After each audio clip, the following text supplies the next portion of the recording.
میرے بھائیوں، انتہائی بڑی سعادت کی محفل ہے اور انتہائی اہم محفل ہے۔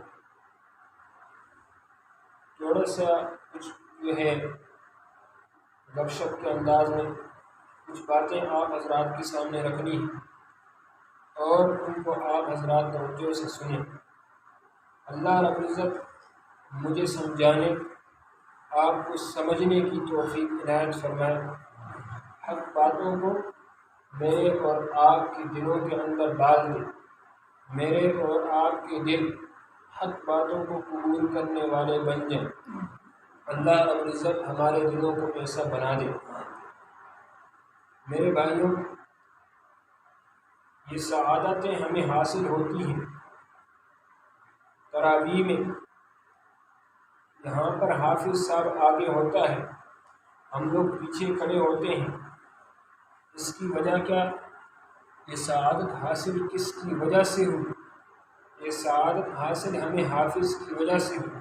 اگر حافظ نہ ہوتا تو یہاں آگے مصلح کون سناتا؟ مصلح سنانے والا کون ہوتا؟ کون ہمیں تراویح کے اندر کھڑا ہو کر یوں جو ہے قرآن مجید کلام الہی سناتا؟ کلام الہی سننے کی سعادت ہمیں حاصل ہوئی تو یہ حاصل کیسے ہوئی؟ حافظ کی وجہ سے۔ جس کی وجہ سے سعادت حاصل ہو جائے، آدمی کو چاہیے اس کا شکر گزار ہو، آدمی کو چاہیے اس کی عزت کرے، آدمی کو چاہیے اس کی قدر کرے۔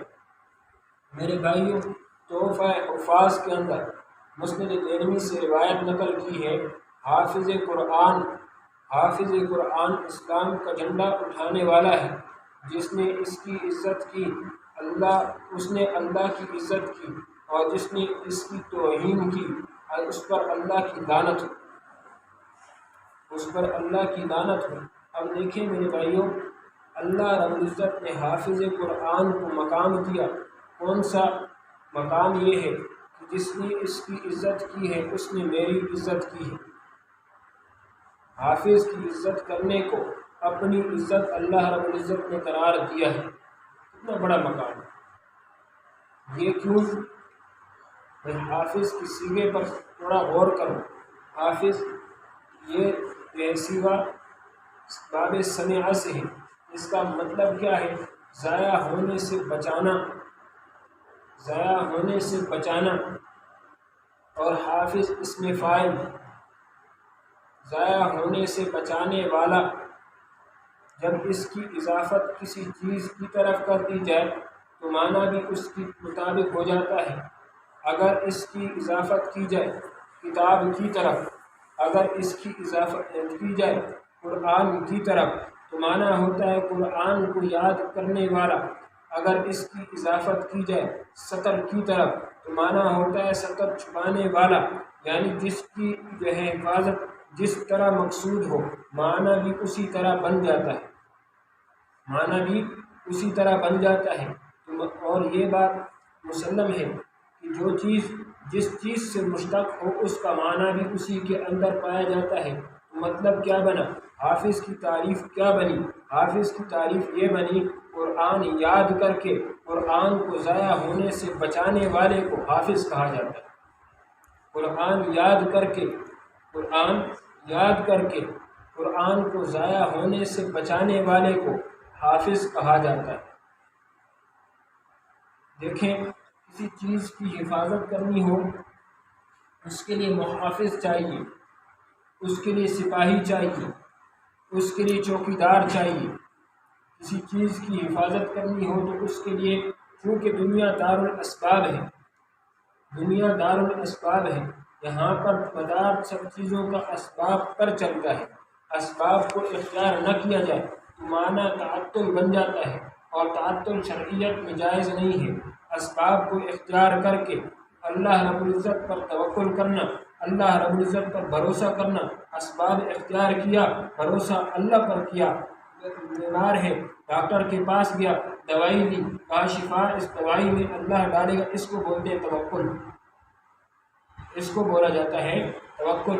اور بیمار ہے، پڑا ہوا ہے، اللہ ٹھیک کرے گا، اللہ ٹھیک کرے گا، اسباب اختیار نہیں کرتا، اس کو بولا جاتا ہے تعطل، اور یہ شریعت کے اندر جائز نہیں، اسباب اختیار کیے جائیں گے۔ صحابی نے پوچھا یا رسول اللہ، میں آیا اس اونٹ کو باندھ کر جو ہے اللہ پر بھروسہ کروں یا اس کو کھلا چھوڑ کر؟ رسول اللہ صلی اللہ علیہ وسلم نے فرمایا باندھ کر اللہ پر توکل کرو، باندھ کر توکل کرو۔ میرے بھائیوں، اسباب ہے جو دنیا دار الاسباب ہے، اسباب کو اختیار کیا جائے گا تو قرآن کی حفاظت کرنا مقصود ہے۔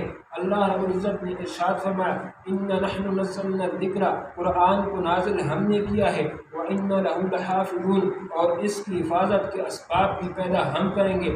اسباب حفاظت کیا ہے؟ اسباب حفاظت میں سے الفاظ کی حفاظت کی ہے حافظ نے، معانی کی حفاظت کی ہے مفسر نے، اور مسائل مستنبطہ من القرآن کی حفاظت کی ہے فقیہ نے۔ مسائل جو ثابت ہوئے قرآن سے ان کی حفاظت کی ہے کس نے؟ فقیہ نے۔ ایک فقیہ نے اس کی دلائل جمع کیے، اس کی دلائل کو مرتب کیا، اس کی دلائل کو اکٹھا کیا اور ان کی جو ہے حفاظت کی۔ اسی طرح میرے بھائیوں، قرآن کے خلاف قانون نہ بنے، قرآن کے خلاف قانون کا بل پاس نہ ہو، اس کی حفاظت کی ہے پارلیمنٹ کے اندر سیاسی مولویوں نے، اس کی حفاظت کی ہے پارلیمنٹ کے اندر سیاسی مولویوں نے۔ آج کل ایک تفریق ڈال دی گئی کہ یہ مولوی سیاسی ہے، اور یہ ایک تفریق ڈال دی گئی یہ مولوی غیر سیاسی ہے۔ کہا جاتا ہے مولوی سیاسی یہ اچھا ہے، مولوی غیر سیاسی یہ، مولوی جو ہے سیاسی یہ اچھا نہیں، مولوی غیر سیاسی جو ہے یہ اچھا ہے، اس کی قدر کرو۔ مولوی درس کے اندر جو ہے تدریس کے اندر برداشت ہے، مولوی جو ہے مسجد کے اندر برداشت ہے، مولوی خانقاہ کے اندر برداشت ہے، لیکن مولوی برداشت نہیں ہے تو کس جگہ پر برداشت نہیں ہے؟ پارلیمنٹ کے اندر برداشت۔ وجہ کیا ہے؟ وجہ سادی سی ہے، وجہ بالکل سادی سی ہے۔ وجہ یہ ہے کہ میرے بھائیوں، 1974 کے اندر انہی مولویوں نے 1974 کے اندر انہی مولویوں نے قادیانیوں کو کافر قرار دیا۔ وجہ بالکل سادی سی ہے اور انہی کی چال ہے، انہوں نے ہی ہمیں یہ بات کی ہے کہ بھائی جو مولوی ہے، مولوی پارلیمنٹ کے اندر اچھا نہیں لگتا۔ مولوی کا کام کیا ہے؟ مولوی کا کام یہ ہے قاعدہ پڑھائے، مولوی کا کام یہ ہے کتاب پڑھائے، مولوی کا کام یہ ہے کہ تمہیں مسئلہ بتائے، مولوی کا کام یہ ہے تمہیں جنازہ پڑھائے۔ مولوی کا کیا کام ہے کہ وہ جو ہے پارلیمنٹ کے اندر آ جائے؟ یہ تفریق ڈال دی گئی، اس تفریق میں دونوں کو الگ کر دیا گیا اور مسلمانوں کے اندر مولویوں سے نفرت کو رکھ دیا گیا۔ میرے بھائیوں، اس بات کو اچھی طرح سمجھ لینا، العلماء ورثۃ الانبیاء، جو ہے علماء یہ وارث ہیں کس کے؟ انبیاء کے۔ علماء وارث ہیں انبیاء کے، اور بخاری کے اندر حدیث ہے کانت بنو اسرائیل جو ہیں تسوسهم الانبیاء، ان کی سیاست جو ہے وہ انبیاء کرتے تھے۔ کلما ہلک نبی، جب کوئی ایک نبی چلا جاتا، خلف نبی آخر، دوسرا نبی آ جاتا، انہ لا نبی بعدی، اور میرے بعد کوئی نبی نہیں آئے، اور میرے بعد کوئی نبی نہیں آئے گا۔ وبعدی خلفاء، میرے بعد خلفاء ہوں گے۔ خلفاء کون ہوں گے؟ خلفاء حضرت ابوبکر صدیق ہوگا، خلفاء میں سے حضرت عمر ہوگا، خلفاء میں سے حضرت عثمان ہوگا، خلفاء میں سے حضرت علی ہوگا، خلفاء میں سے حضرت حسن ہوگا، اور یہ سب کے سب عالم ہیں، اور یہ سب کے سب عالم ہیں۔ بھائی دیکھو، منصب سیاست اگر نبی کا ہے تو منصب سیاست اس کے وارث کا بھی ہے، منصب سیاست اس کے وارث کا بھی ہے۔ شاہ ولی اللہ محدث دہلوی رحمۃ اللہ علیہ حجت اللہ البالغہ کے اندر فرماتے ہیں بھائی سنن کاسبہ یہ ہے کہ جو صفت حیوانیہ ہے، اس صفت حیوانیہ کو صفت ملکیہ کے اندر، یعنی ملک جو ہے اس کے اندر تبدیل کر دیا جائے، فرشتوں کی صفت کے اندر تبدیل کر دیا جائے۔ لیکن چونکہ انسانوں کے دلوں اور عقل جو ہے، عقل سلیم، وہ بھی اس بات کی طرف انسان کو اشارہ کرتی ہے، اس بات کی طرف انسان کو راغب کرتی ہے کہ کون سا کام اچھا ہے، کون سا کام برا ہے، کون سا کام اچھا ہے اور کون سا کام برا ہے۔ لیکن جو ہے انسان پر پردہ پڑ گیا ہے، اور اس پردے کی وجہ سے انسان ان چیزوں کے اندر کہ کس کے اندر فائدہ ہے اور کس کے اندر نقصان ہے تمیز نہیں کر سکتا۔ وہ کہتے ہیں فَيَحْتَاجُونَ، بس انسان محتاج ہے إِلَىٰ عَالِمٍ بِالسُّنَّةِ الرَّاشِدَةِ، ایک ایسے عالم کی طرف جو کہ سنت راشدہ کو جانتا ہو۔ سنت راشدہ بھی اہل سنت والجماعت کے مطابق ایسے عالم کی طرف انسان جو ہے وہ محتاج ہے مسلمان۔ کیوں؟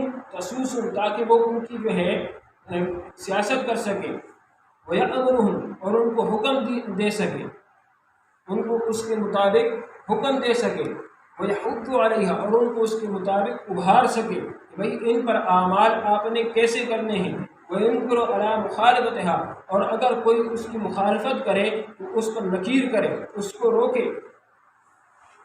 ایک ایسے عالم کی ضرورت ہے جو مسلمانوں کی سیاست سنبھالے، جو مسلمانوں کی جو ہے باغ دوڑ کو سنبھالے۔